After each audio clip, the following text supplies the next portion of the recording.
Welcome to the Salt and Light Wealth Podcast. I'm Matt Flegler, and today I want to talk about the greatness of your calling. This came out of our Business Refresh, which is our annual retreat, and one of the sessions I led was about unpacking that greatness, particularly around your calling and around who you are. Not in a hype up yourself kind of way, but just getting real and authentic, looking at your story, the highs and the lows, and remembering all those defining moments that shaped you, and asking God, where did He step in? Where did He redirect? Where did He provide for you? Maybe He restored something that looked like it was over. Because when you take a good look back, you start to see some patterns, and you kind of see where God has actually been developing you for years. And some of those hardest seasons, you look back and go, yeah, they're not wasted. They gave you a perspective, an experience, or compassion and resilience.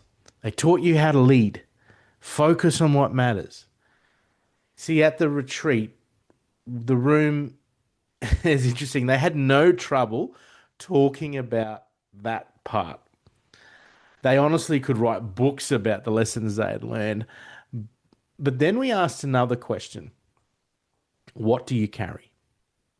For example, what do people come to you for? What do you do well when you don't even think about it? It's just like it's just who you are. See, and some of those things are like what changes when you walk into a room. Some of the things that emerged was, bring clarity, bring courage. You can see opportunities, others see a problem. And people know how to bring people together, or they have the gift of building business or problem solving, and, making order out of chaos. Again, the room could answer those questions. It was a little bit harder, but they could answer them.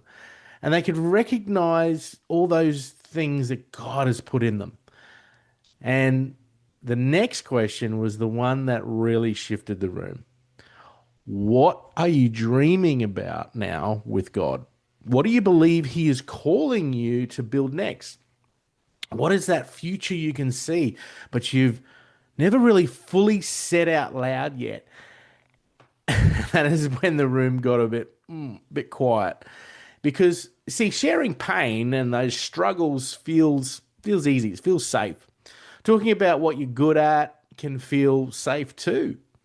But saying, I now believe God has called me to this. I believe I'm meant to build this. And this kind of impact I'm meant to have. That can feel quite vulnerable. Because now it's out there. Now someone can ask you about it next month and say, hey, and challenge you when you actually start to pull back. And sometimes we'd rather keep a dream private than risk it being accountable to it. And I believe that there are dreams God has put in you that are not meant to stay hidden. And now, please hear me. Not every dream needs to be broadcasted to everyone either. And there are people around you that need to hear what's really stirring in the vision and those deep desires of your heart. So they can pray with you, they can encourage you. And then others can see what God is doing when you cannot see it clearly yourself. You see, that's one of the values of good, solid kingdom community. See, a healthy community does not compete with your calling. It helps you carry it. It doesn't make you feel silly for believing God for more. It reminds you that that you and God are able to do more than you can ask, think, or imagine. See, Ephesians 3 says God can do exceedingly abundantly more than we can possibly ask, think, or imagine, according to the power that works in us. That doesn't mean every dream happens exactly the way we picture it, but it does mean we should not reduce our expectation just because we're scared of the disappointment or the failure. There is a difference between ego and faith. Ego says, look what I can do, or look what I've done. But faith says, hey, God, you put this in me, and I'm willing to steward it. That is what the greatness looks like in the kingdom. It's not self-importance. It's more than that. It's responsibility and being willing to take seriously what God has entrusted to you. See, Jesus spoke about this in the parable of the talents. The servant who buried what he had, he wasn't criticized because he had less than someone else. He was actually challenged because he did nothing with what he had been given. See, that fear convinced him that playing small was the safest option. And see, I think a lot of Christian business leaders can fall into that trap that we can spend so much time trying to look proud that we stop being bold. We can talk ourselves out of the thing God is inviting us into because we do not want people to misunderstand us. It's the whole reason why Holy Spirit is called the Comforter, because you need Him when you're uncomfortable. Because the vision that God has given you needs to be uncomfortable. It's going to cause you to grow and expand and increase and cause you to increase your capacity because you're going to need Holy Spirit. If it was a dream from God and you could go out and do it tomorrow, it's probably not a dream from God. I had someone say this, and I've used it. If the dream that God has given you does not make you, let's say this politely, sit on the toilet, it's probably not a dream from God. I think you can take the meaning there. See, we kind of just keep waiting until we feel completely ready. But often God does not ask us to feel ready. He's asking us to be willing and able. Maybe you've been carrying a business idea, or have been sensing it's time to expand, or maybe it's time to lead differently. Is there a new offer, a new partnership, a new market, or a better way to serve people that has been on your heart for such a long time? The dream may feel too big and it feels like it does not have that enough yet attached to it. What if you are wondering what happens if it doesn't work? See, those are normal questions, but they cannot be the only voice in the conversation. You also need to ask, God, what are you saying?